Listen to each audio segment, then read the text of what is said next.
we can figure that out at a later date. Yeah. Sure. Oh, that's right. Awesome, dude. All right, Thank you very much, man.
Folks, we're on Cousins Island right now. This is kind of like a nice little spot in Maine that I love. I actually took Burke here a long time ago, if you know Burke Cullinane, one of my buddies.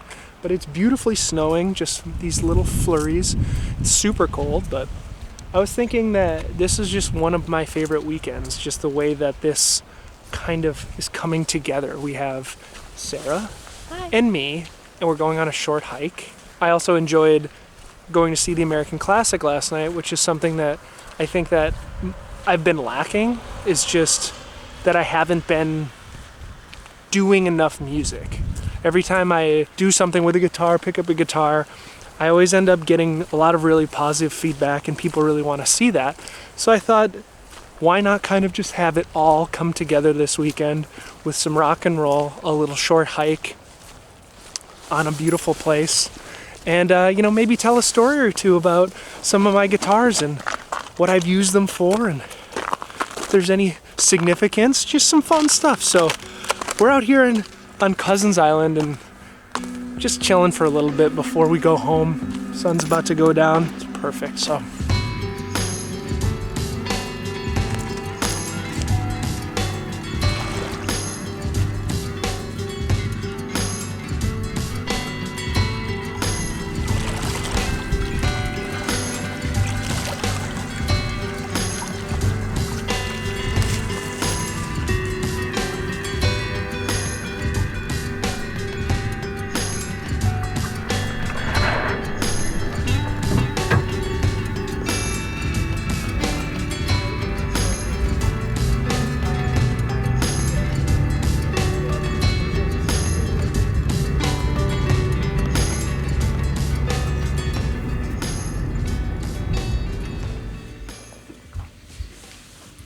folks, here I am making good on my promise that I would talk a little bit about my guitars. So I thought I'd start with my favorite guitar ever, which is my Gibson SG.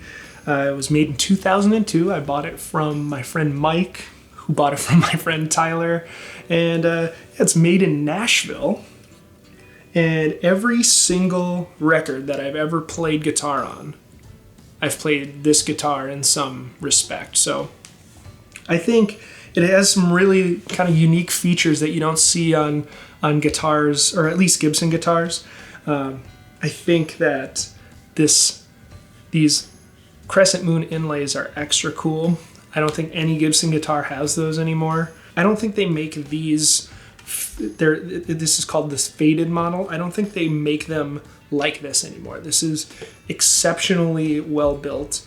It was inexpensive when it came out.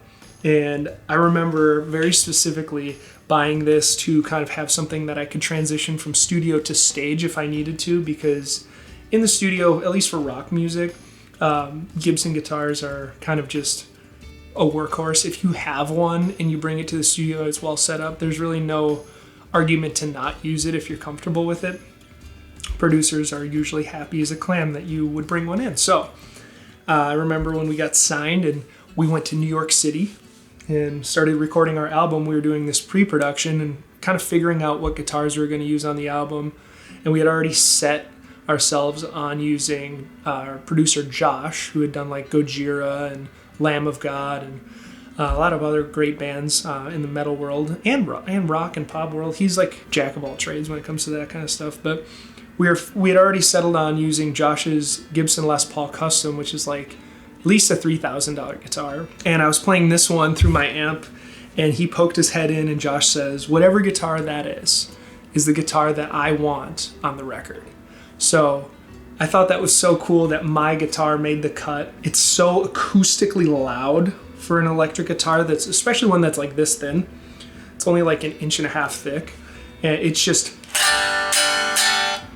quite loud. So I had to replace this pickup, unfortunately, because my sweat is so corrosive that, after about 400 shows, just touring with this constantly, I actually ruined this pickup not too long ago, had to replace it, but same pickup that was in it, just has a chrome cover, so it's fine. And I'm really glad that I never broke the headstock off. On Gibson guitars, the headstock is just really kind of on there by a thread. And they're very easy to break, and they're easy to fix too. I fixed a couple myself, but the fact that these are so easy to break and I haven't kind of drove me to decommission the guitar, at least for touring for a while. So that is that, but I thought that I would kind of talk about this guitar. If you've ever seen live footage of me, I'm most likely playing this guitar, having a blast with it, and it's been with me the last 10 years, and I kind of don't really plan on ever getting rid of it. If I did, it would stay in the family. Kevin would buy it in a heartbeat. So if you want to hear more about my guitars, I guess, in the future, I would love to talk about them. I've got a ton of them, and every single one of them has a little bit of a story like this. So yeah, I will I'll see you next time, maybe in a week or so, but friggin' take it easy, my dudes.